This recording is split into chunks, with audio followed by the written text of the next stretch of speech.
जैसा कि आप सभी दर्शकों को पता है कि अभी यूक्रेन और रसिया के बीच युद्ध चल रहा है, जंग जारी है और उस जंग में हमारे भारतीय नागरिक फंसे हुए हैं।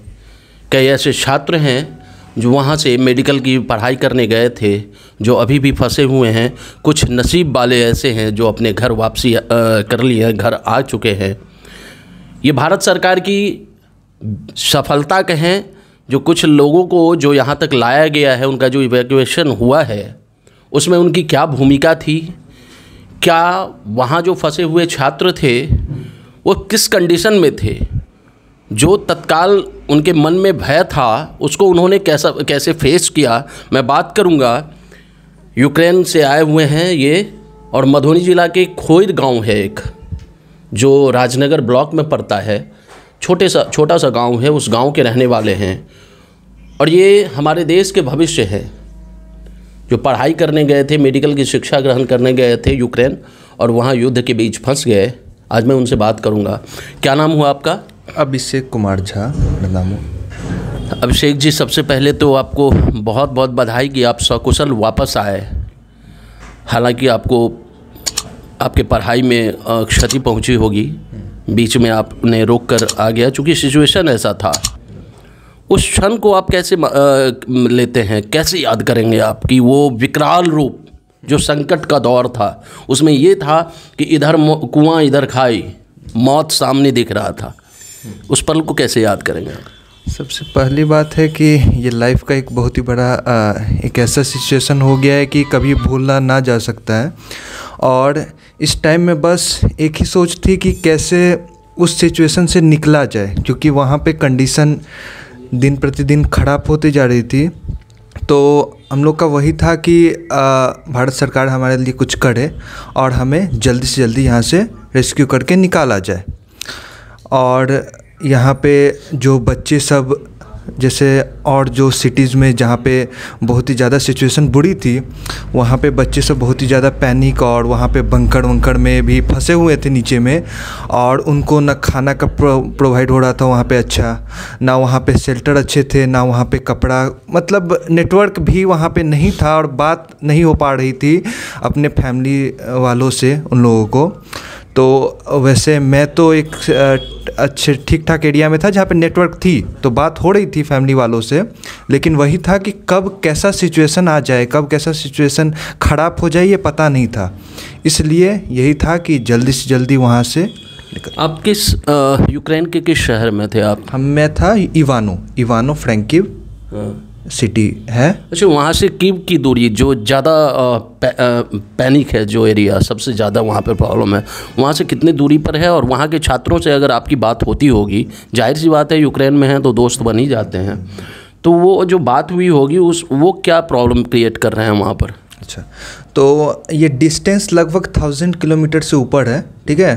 और वहाँ की सिचुएशन की बात करी जाए तो वहाँ पे सिचुएशन अभी बहुत ही ज़्यादा बुरी है, क्योंकि 24 कुछ मेरे फ्रेंड थे जो कीव गए हुए थे, उनका फ़्लाइट था उस दिन, क्योंकि 24 को ये एयर इंडिया के तरफ से जो फ़्लाइट, भारत सरकार की तरफ से जो फ़्लाइट आने वाली थी 22, 24 एंड 26, तो 22 को हो गई थी, लौट गई थी, पर 24 को जो थी वो आने वाली थी। बट क्या हुआ कि तभी बमबारी वहाँ पे स्टार्ट हो गई।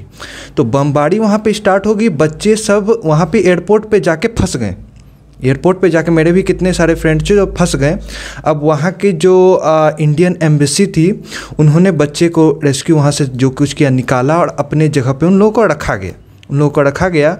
और फिर कुछ दिनों, 1-2 दिन बाद जो थोड़ा सा नॉर्मल हुआ वहाँ का सिचुएशन, तब उन लोगों को बस या ट्रांसपोर्ट जिस तरह से उन लोगों को वहाँ से निकाल के और हम लोग के एरिया में लाया गया जहाँ पे थोड़ा सेफ़ हो, और फिर वहाँ से बॉर्डर की तरफ रुक, क्योंकि वहाँ पे भारत सरकार की। आप चूँकि चश्मदीद हैं उस मंजर के, जिसको फेस करना आम इंसान कहता है कि ये बुरी बला ना आए तो बेहतर है।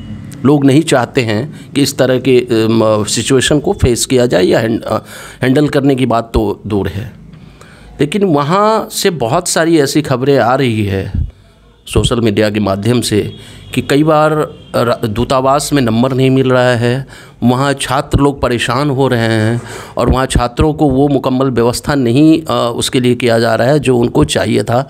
क्या ऐसा सिचुएशन है क्या वाकई में, या फिर सोशल मीडिया का ये अफवाह है?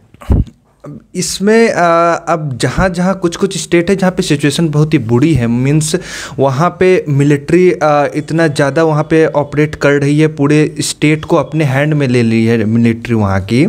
तो उसमें ये बात है कि तभी भी वहाँ के इंडियन एम्बेसी लगे हुए हैं, बच्चों से कांटेक्ट कर रहे हैं ज़्यादा से ज़्यादा। लेकिन वही है कि इन सब चीज़ों में टाइम लगता है और ज़्यादातर सब चाहते हैं कि इंस्टेंट, सब पैनिक है, सब प्रॉब्लम, लेकिन धीरे धीरे करके एक सिचुएशन को किस तरह से एक प्लानिंग करके सब कुछ किया जा रहा है। और जो स्टेट हम लोग जैसे इवानो या इधर के जो लबीब ये सब स्टेट थे, ये सब स्टेट में ज़्यादा दिक्कत नहीं थी, यहाँ पे आराम से सब कुछ कर दिया गया, कोई भी दिक्कत ज़्यादा नहीं आई। लेकिन अब खार्किव की बात ले ली जाए, उड़ीसा की बात ले ली जाए या कीव की बात ले ली जाए, तो ये सब स्टेट में अभी वही है। लेकिन काम किया जा रहा है, लगातार लगे पड़े हैं सब, वहाँ के सरकार, इंडियन एम्बेसी, जो भी भारत सरकार, सब कुछ लगे हैं और बच्चों के साथ कांटेक्ट में हैं और धीरे धीरे सबको निकाला जा रहा है। अभी भी बहुत सारे बच्चे निकल चुके हैं और जो फंसे हुए हैं उन लोगों के लिए भी किया जा रहा है। आप मेडिकल के किस ईयर के छात्र हैं? मैं 3rd ईयर का हूँ। इसके बाद कितने सालों की पढ़ाई बाकी है आप? अभी इसके बाद और 3 साल थे, 6 ईयर के वहाँ पे कोर्स है, वहाँ पे 6। अच्छा, इस पूरे ये जो दौर था, बहुत ही डरावनी और सिहरन पैदा करने वाली दौर अगर कहेंगे तो यही होता है कि सामने में मौत देख रहे हैं, यमराज सामने खड़े हैं और हम उनको फेस कर रहे हैं। इससे बड़ा सिचुएशन नहीं हो सकता है। भारत सरकार की क्या भूमिका रही छात्रों के लिए, वहाँ के नागरिकों के लिए, जो हमारे देश के नागरिक वहाँ फंसे हुए हैं, उनकी क्या भूमिका रही? भारत सरकार की सबसे बड़ी बात बोली जाए कि मैं बहुत ही ज़्यादा उन लोगों का शुक्रगुजार हूँ कि अगर वो लोग नहीं रहते, वो लोग नहीं कुछ करते, तब तो बच्चे वहीं ही रहते और कोई बच्चा नहीं निकल पाता, एक भी बच्चा नहीं निकल पाता अगर भारत सरकार की सपोर्ट नहीं रहती। तो भारत सरकार ने तो जो किया है, जितना किया है, उन्होंने बच्चे लगभग अभी भी बहुत सारे बच्चे निकल चुके हैं, उन्हीं के सपोर्ट से निकल रहे हैं, उन्हीं के रिलायबल निकल रहे हैं। लेकिन अभी भी लगे पड़े हैं और लगभग आज जैसे या day to day life flight बढ़ रहे हैं, flight day to day life और आ रहे हैं ज़्यादा से ज़्यादा।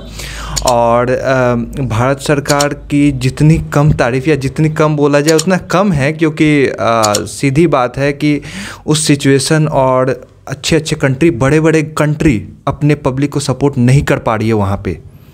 मैं यूएसए की बात करूँ या और सब कंट्री जो भी है, वो सब सपोर्ट नहीं कर पाए, वहाँ के पब्लिक वहाँ पे फंसे पड़े हैं। अच्छा, एक चीज़ और वायरल हो रहा है, और वो जो वायरल हो रहा है वाकई में एक हर भारतीयों को गर्व की अनुभूति होती होगी कि अगर जिस बस से आप गुज़र रहे हैं या जहाँ कहीं भी जा रहे हैं, तिरंगा झंडा अगर उस पे है, तो क्या वाकई में ये है सिचुएशन क्या कि तिरंगा झंडा है तो सैनिक वहाँ सम्मान से उसको देखते हैं और पास आउट देते हैं, उसको पास जाने देते हैं, ऐसा है क्या? हाँ, वैसे जितने भी ऐसे बस हुए हैं या जो भी बस आए हैं अदर सिटी से, तो उस पर तिरंगा लगाया गया है और तिरंगा लगा के जो भी बस आए हैं उनको रोका नहीं गया, उनको कहीं भी रोका नहीं गया, कहीं भी कोई प्रॉब्लम नहीं आई है। तो ऑब्वियस है, अगर नहीं आई है तो सीधा सा मतलब ये है कि इंडिया का आपको फ़्लाइट जो एयर इंडिया की फ़्लाइट गई हुई थी वहाँ, तो किस एयरपोर्ट पे आपको बैठाया गया उसमें? मैं यहाँ पे रोमानिया के क्या बोलते हैं सिटी है, अभी मेरे को सिटी का नाम नहीं याद आ रहा है, बट वहाँ से एयर इंडिया ने लिफ्ट किया हम लोगों को। लगभग हम लोग 150-200 बच्चे अपने ग्रुप में थे, तो उन लोगों को वहाँ से लिफ्ट करके लाया गया। जाहिर सी बात है, रोमानिया जो है वो बॉर्डर इलाका है, यूक्रेन का बॉर्डर, और वहाँ तक हमारी फ़्लाइट जाती है और वहाँ से लिफ्ट कराया जाता है। आप पिता हैं इनके, जब यूक्रेन में थे और ये सिचुएशन चल रहा था, तो क्या ख्याल आ रहा था सबसे पहले, क्या आपको लगा कि जैसे ही सुने तो हम तो बहुत घबरा गए, लेकिन घबरा के हम तो कुछ कर नहीं सकते थे। यहाँ से देश की बात होती तो खुद हमारे पास खुद भी गाड़ी है 4 चक्का, हम ले आते, लेकिन वहाँ तो हम कुछ कर नहीं पा सकते थे। और अगर सरकार नहीं चाहती तो मेरा बच्चा या कोई भी बच्चा वापस नहीं आता। ये भारत सरकार के पहल से ही और उनके कृपा से ही ये सारा बच्चा वापस आया, एक भी बच्चा नहीं आता। इसलिए कि बॉर्डर कैसे पार करता, दूसरा देश जाता कैसे हो, तो उन्हीं के पैरवी से, उन्हीं के बोलने से दूसरा देश अपना बॉर्डर खोला। और दूसरा देश में जब घुसा ये लोग तो सुरक्षित हुआ, तब भले 2 दिन 4 दिन 3 दिन बाद जब भी आया, लेकिन सुरक्षित आया। जाहिर सी बात है, भारत सरकार की पहल थी। जो यूक्रेन में हमारे जो भारतीय नागरिक और भारतीय छात्र फंसे हुए हैं वो आज सकुशल घर पे हैं, और इनके घर में इनके माता पिताजी अभिषेक जी हैं जो यूक्रेन में पढ़ रहे थे मेडिकल की पढ़ाई, और इनके माता पिताजी जब ये यहाँ पर आए तो वो खुशी का ठिकाना देखने लायक था कि आखिर उनका बेटा सही सलामत यहाँ आ गया। और ये सिर्फ़ और सिर्फ भारत सरकार की एक अच्छी नीति, रणनीति कहा जाए, जिसके तहत वो यहाँ पर आ पहुँचे हैं। हालांकि वहाँ अभी भी बहुत छात्र हैं, बहुत भी नागरिक हैं जो फंसे हुए हैं, जिसके लिए जी तोड़ कोशिश की जा रही है। सरकार की तरफ से पहल की जा रही है कि हमारे जितने भी भारतीय हैं वो सकुशल घर वापसी उनका हो जाए। यूक्रेन से जिन छात्रों का यहाँ घर वापसी होना था, जितने लोग मधुबनी ज़िला से यूक्रेन जाकर पढ़ाई कर रहे थे, जितने विद्यार्थी पढ़ाई कर रहे थे, लगभग उनमें मैक्सिमम लोगों का घर वापसी हो चुका है, घर आ चुके हैं। अभी मधुबनी ज़िले के राजनगर प्रखंड स्थित खोड़ पंचायत के खोड़ गांव के अभिषेक जी हैं जो यूक्रेन में पढ़ाई कर रहे थे और सकुशल वो यहाँ आ गए। फ़िलहाल वो मधुबनी में अपने जो स्थित आवास है वहाँ पर हैं, और इनके आवास पे सबसे बड़ी बात है कि भारत सरकार तो लगी ही हुई है कि हमारा जितना भी वहाँ पे नागरिक है, भारतीय नागरिक जितने भी हैं, छात्र जितने भी हैं, सभी का सकुशल वापसी हो। साथ साथ जो बीजेपी है, बीजेपी के हर जिला के जिला अध्यक्षों को ये साफ संकेत दिया गया है राष्ट्रीय नेतृत्व की तरफ से कि आप भी जाइए, उस परिजन के पास जाइए, उस छात्र के पास जाइए और उनसे मिलिए कि क्या कोई दिक्कत हो रही है या नहीं हो रही है, या उन परिजन से मिलिए जिन परिजन को ये लग रहा उनका बच्चा अगर वहाँ फंसा हुआ है तो उनको दिलासा दिलाइए, हौसला अफजाई कीजिए। इसी सिलसिले में मधुबनी जिला के बीजेपी जिलाध्यक्ष शंकर झा जी जो वैसे बच्चों के पास, वैसे परिजनों के पास जाते हैं और उनसे मिलकर दिलासा दिलाते हैं, हौसला अफजाई करते हैं कि आपको चिंता करने की बात नहीं है, भारत सरकार है और भारत सरकार का ये दायित्व है जो हर छात्र को सकुशल उनके घर तक लाने की जिम्मेदारी भारत सरकार ने उठा रखी है, लिहाजा आपको चिंता नहीं करना है। इसी सिलसिले में हमारे जो बीजेपी के जिलाध्यक्ष हैं शंकर झा जी आज अभिषेक झा जी के घर पे पहुँचे हैं और उन्हें बधाइयाँ दी है कि हमारे ये बच्चे सकुशल यहाँ मधुबनी ज़िला के जो रहने वाले हैं वह अपने घर वापस आ गए हैं। उनको मिठाई खिलाए हैं, गुलदस्ता उन्हें भेंट किया है इन्होंने, और इन्हें खूब सारी बधाइयाँ भी दी है और आशीर्वाद भी साथ साथ दिया है कि डरना नहीं है, क्योंकि डर के आगे मौत ही है। वाकई में इस बच्चे ने वो कर दिखाया है, यूक्रेन से वाकई में पुनर्जन्म ही कहा जाए कि यहाँ तक आए हैं। और ये जिलाध्यक्ष जी ने आशीर्वाद दिया है कि आगे की पढ़ाई आप ऐसे ही जारी रखें, आगे डॉक्टर बनकर यहाँ देश सेवा में लगे, जितनी भी मानव सेवा है उसमें अपना योगदान दें। फिलहाल दीजिए इजाज़त। बृजेंद्र नाथ झा, मधुबनी।